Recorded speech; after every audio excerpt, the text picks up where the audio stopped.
त्यजन्ति मित्राणि धनैर्विहीनं पुत्राश्च दाराश्च सुहृज्जनाश्च तमर्थवन्तं पुनराश्रयन्ति अर्थो हि लोके पुरुषस्य बंधु। आचार्य चाणक्य कहते हैं कि इस संसार में धन ही पुरुष का सबसे बड़ा साथी है। धनहीन होने पर उसके मित्र, पुत्र, पत्नी और सुहृदजन उसका परित्याग कर देते हैं।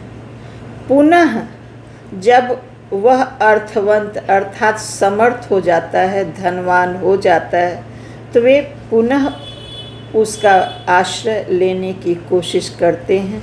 अर्थात अनेकों प्रकार से धनवान होने पर लोग अपने रिश्ते उससे जोड़ने की कोशिश करते हैं। तो इसलिए आपत्ति के समय के लिए धन की रक्षा अवश्य करें, उसका संग्रह बहुत आवश्यक है। कुचैलिनम दंतमलोपधारिणम बहवाशिनम निष्ठुरभाषिणम च सूर्योदये च अस्तम इते शयानम विमुंचति श्री यदि चक्रपाणि। अर्थात मैले फटे पुराने वस्त्रों को धारण करने वाला, जो अपने दांत को गंदे रखते हैं, बहुत अधिक भोजन करते हैं तथा निष्ठुरता से कर्कश वाणी में बात करते हैं, सूर्योदय और सूर्यास्त के समय सोते हैं, ऐसे लोगों को लक्ष्मी यदि भगवान विष्णु भी हों तो छोड़ देती है। अर्थात ऐसी जगह पे लक्ष्मी का वास कभी भी नहीं होता। इसलिए हमेशा स्वच्छ वस्त्र धारण करें, अपने शरीर को, अपने दांतों को स्वस्थ रखें, भोजन संयम से करें, हमेशा मृदु भाषा में बात करें, मधुर वाणी बोलें, सूर्योदय और सूर्यास्त के समय ना सोएं। यदि आप लक्ष्मी को प्राप्त करना चाहते हैं तो आपको इन बातों का ध्यान अवश्य रखना चाहिए। आचार्य चाणक्य ने भली भांति इस बात को इस श्लोक के माध्यम से समझाया है। एकमेव अक्षरम यस्तु गुरुः शिष्यं प्रबोधयेत् पृथिव्या नास्ति तत् द्रव्यम यद्दत्वा सो अनृणी भवेत्। इसका भाव यह है कि